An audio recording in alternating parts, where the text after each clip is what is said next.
Welcome to Robust News. Robust News में आपका स्वागत है। हम आपको चलते हैं लेकर आज इज़राइल और फ़िलिस्तीन, जहां पर आपको मिलेगा मस्जिद अक्सा। तो चलिए आज हम मस्जिद अक्सा आपको घुमाने लेकर चलते हैं। और इस अभी जो स्थिति है, इसके सबसे ज़्यादा जिम्मेदार इस अभी जो हाल की स्थिति है, आप लोगों तो न्यूज़ सुन कर पक गए होंगे कि यहाँ बहुत गोलीबारी चल रही है। तो इस सब की जो सबसे ज़्यादा जिम्मेदारी मुसलमान हुक्मरानों की बनती है।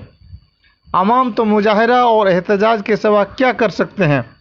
अगर किसी की बात में वजन है या कोई फ़िलिस्तीनी मुसलमानों के लिए मौसर किरदार अदा कर सकता है तो वह हुक्मरान है। लेकिन अफसोस, वह साफ देख रहे हैं कि इसराइल जबरो सितम की हदों से गुजर गया है और अब हुक्मरानों की तरफ से मौसर आवाज़ उठाए बगैर इसको लगाम देनी मुश्किल है। लेकिन इसके बावजूद वह अमेरिका के खौफ से इस बारे में कुछ नहीं कहते कि कहीं दुनिया के वाहिद सुपर पावर अपने पाले हुए जंगली सूअरों के खिलाफ बोलने पर नाराज़ होकर उनके इक़्तिदार के खिलाफ साजिशें ना शुरू कर दे। लेकिन कसम खुदाए बुजुर्ग व बरतर की, इस संगीन जुल्म पर खामोशी इतना सख्त गुनाह और खुदा ताला की ऐसी शदीद नाराज़गी का सबब है कि अमेरिका आपके इक़्तिदार का हामी हो या मुखालिफ, इस बेहसी के जुर्म पर कुदरत के गिरफ्त इस दुनिया में ही होकर रहेगी और अमेरिका की मुखालिफत से खुदा की पनाह पकड़ी जा सकती है। लेकिन अल्लाह ताला की नाराज़गी से बचने के लिए कोई जाए पनाह भी नहीं मिलेगी। इस वक्त मुस्लिम उम्मा ऐसे इंतशार यानी बिखराव का शिकार है और मुसलमान अवाम ऐसे बेबस हो चुके हैं कि इतने बड़े वाक़े पर चंद एक बयानात यानी कंडेम, इंग्लिश में कंडेम कहते हैं, और बयानात और मुतालबात के अलावा कोई काबिल जिक्र रद्द अमल सामने नहीं आया। दूसरी तरफ तमाम बड़ी बड़ी गैर मुस्लिम ताकतें इसराइल के साथ हैं और उसको इतना मजबूत कर चुकी हैं कि निहत्ते फ़िलिस्तीनी मुसलमान तो कोई अरब या गैर अरब मुल्क इसके ख़िलाफ़ कोई मजबूत कदम नहीं उठा सकता। सब मुज़ाकरात पर जोर देते हैं और उनकी कामयाबी की तमन्ना करते हैं, लेकिन आज तक इससे कबल दुनिया में किसी हकदार को इसका हक बातचीत से नहीं मिला। यहूद यानी जायोनिस्ट जैसी मक्कार कौम मुसलमानों को अगर इनका हक जुबानी कलामी कोशिश से दे दे तो इसराइल के क़याम की ज़रूरत ही क्या थी। फ़िलिस्तीनी मुसलमानों ने तो हिम्मत नहीं हारी। वह जदीद तरीन असलहे का मुकाबला गुलेल से कर गुजरे और एक हथियार उनके पास ऐसा है जो इस वक्त काम देता है जब सारे हथियार नाकाम हो जाए, यानी फ़िदाई हमला। सवाल इस वक्त फ़िदाई हमले उनका सबसे बड़ा हथियार हैं। मस्जिद अक्सा अगर वह वापस नहीं ले सकते तो इसके लिए जान तो दे सकते हैं, सो वह दे रहे हैं। लेकिन फ़िलिस्तीन से बाहर दुनिया भर के मुसलमानों के लिए सोचने का मुकाम यह है कि सूरत हाल यही रही तो अंजाम गुलिस्ता क्या होगा।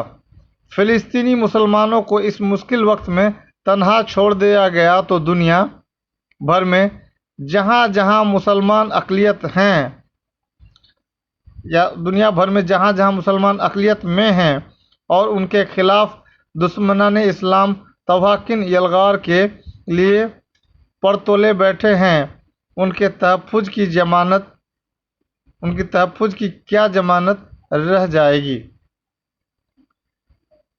ए अय्यूबी के फर्जंद, काश आज कोई सुल्तान सलाहुद्दीन अय्यूबी नहीं जो तारीख़ का रुख मोड़ सके, लेकिन इसकी वजह यह नहीं कि मुस्लिम उम्मा बांझ हो चुकी है।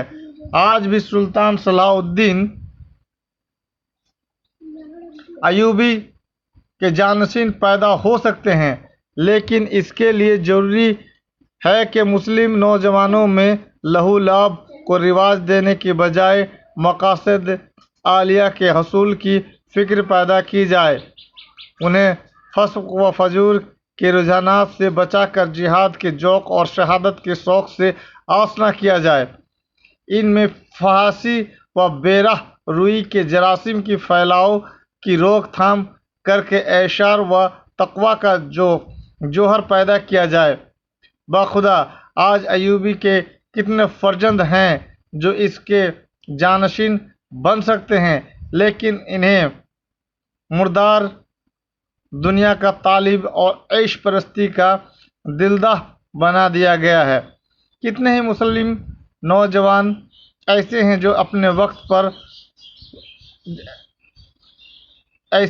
अपने वक्त और सलाहियतों को सही मशरूफ़ में इस्तेमाल करें तो मस्जिद अक्सा की जन्नत गुमगश्ता मुसलमानों को वापस दिला सकते हैं, लेकिन इन्हें इज्जत व शहादत के रास्ते से हटाकर बेमकसद खेल तफरी और फजूल मशगूलियात में लगा दिया गया है। ए अय्यूबी के फर्जंद, अपने मकाम और जिम्मेदारियों को पहचानो। मस्जिद अक्सा की सोगवार फ़ज़ा से आने वाली सदाओं को सुनो और बदबख्त यहूदी ज़ायनिस्ट को उनके आखिरी अंजाम तक पहुंचाने के लिए कमरबस्ता हो जाओ, वरना जैसे यह दुनिया हम पर तंग कर दी गई है, कल कब्र भी ऐसी तंग न हो जाए कि ज़मीन हमारे लाशों को कबूल करने से इनकार कर दे। ए मस्जिद अक्सा, तुझे इज्जत बख्शने वाले की कसम, तेरे बेटे तुझे गुजार कराने के लिए जान की बाजी लगा कर रहेंगे। अगर तुझ तक ना पहुंच सके तो तेरे गिर्द अपने खून और जिस्मों से ऐसी बाज ज़रूर तामीर कर देंगे जो तेरे दुश्मनों को तुझ तक न पहुंचने देगी। रोए ज़मीन पर आज सबसे बड़ा जुल्म फ़लस्तीन में हो रहा है, और हमारे मुस्लिम मुल्क जो 57 के 57 हैं, उसमें से लगभग मुल्क के राजा इस स्थिति में पड़ा है कि आपने तो बिल क्लिंटन का हाल सुना होगा कि बिल क्लिंटन और मोनिका लेविस्की का क्या चक्कर हुआ था। तो मोनिका लेविस्की भी एक ज़ायोनिस्ट थी, और ज़ायोनिस्ट होने के वजह से उसने बिल क्लिंटन का इतना बिल बना दिया कि उसको कंगाल कर दिया और राष्ट्रपति के पद से भी उसको हटना पड़ गया। वैसे ही लगभग जितने भी मुस्लिम देश के राजा हैं, उसका कुछ न कुछ पॉइंट जो है ना, वो यहूदी ज़ायोनिस्ट लड़कियां वीडियो बना कर रखी हुई है। अगर कोई कुछ बोलना भी चाहता है तो उसे डर दिखा दिया जाता है कि भाई तेरा वीडियो अब लीक कर देंगे। तो इस वजह से जो मुस्लिम ममालिक के राजा हैं, इन लोगों का सिट्टी पिट्टी गुम है। उनके पास ताकत रहते हुए भी वो ताकत का इस्तेमाल नहीं कर पा रहा है, क्योंकि उसकी काली करतूत की वीडियो इन ज़ायोनिस्ट लड़कियों के पास है, और जिसके नतीजे ये हैं कि आज मस्जिद अक्सा को एक बार नहीं 100 बार तोड़ने की कोशिश हो रही है, लेकिन ये मुस्लिम देश के राजा, राष्ट्रपति, प्रधानमंत्री कुछ नहीं कहते, क्योंकि ये अय्याशी में मस्त हैं। और अगर वो कुछ बोलना चाहें तो ये सुंदरिया उन्हें जीने नहीं देगा, उसे अपना कुर्सी से हाथ धोना पड़ेगा। तो ये लोग सिर्फ स्कैंडल की वीडियो ही नहीं बनाते हैं, ये मस्ती की वीडियो भी के फीस तो लेते ही हैं, साथ में ही ये इसका वीडियो बना कर रख लेता है, जो कि बाद में इन्हें काम में आता है। और ये जब मर्जी तब पैसा उनसे निकलवाते रहते हैं, इन राजाओं से। और तो और अगर इनके कहे हुए बात पर अमल ना करे तो फ़ौरन वो उसके खिलाफ मोर्चा खोल देते हैं और फिर उसकी हालत ख़राब हो जाती है। जैसे एक छोटा सा सिंपल सा उदाहरण, सऊदीया के राजा हमास के लोगों के खिलाफ खड़े हो गए। यानी अभी का जो मुस्लिम देश के राजाओं की स्थिति है वो जस्ट लाइक बिल क्लिंटन और मोनिका लेविस्की के जैसा हाल है। यानी मोनिका लेविस्की ने जो बिल क्लिंटन का जो हाल किया था वही हाल है, लेकिन मोनिका लेविस्की का हाल और बिल क्लिंटन का हाल आम हो गया था, और इन राजाओं के हाल उनके जैसा आउट नहीं हुआ, एक्सपोज नहीं हुआ। एक्सपोज नहीं होने के कारण है कि ले दे करके मामले को सलटा लेना। लेकिन ये कब तक ले दे करके मामले को सलटते रहेंगे और इन खूबसूरत बलाएं इन्हें मस्जिद अक्सा से दूर रखेंगे, ये तो वक्त ही बताएगा कि ये मस्जिद अक्सा के लिए ये क्या करते हैं, या इन्हीं खूबसूरत बलाओं के पीछे ही छुपे रहेंगे। तो ये जो जायोनिस्ट हैं और जायोनिस्ट की ये जो मुसीबतें हैं, ये इन्हें गिरफ्त से आज़ाद ही होने नहीं दे रहा है, जिस वजह से मस्जिद अक्सा के लिए किसी तरफ किसी मुस्लिम राजाओं का, प्रधानमंत्री, राष्ट्रपति का ध्यान नहीं जाता। चैनल पर बने रहेंगे, आपको अपडेट देते रहेंगे।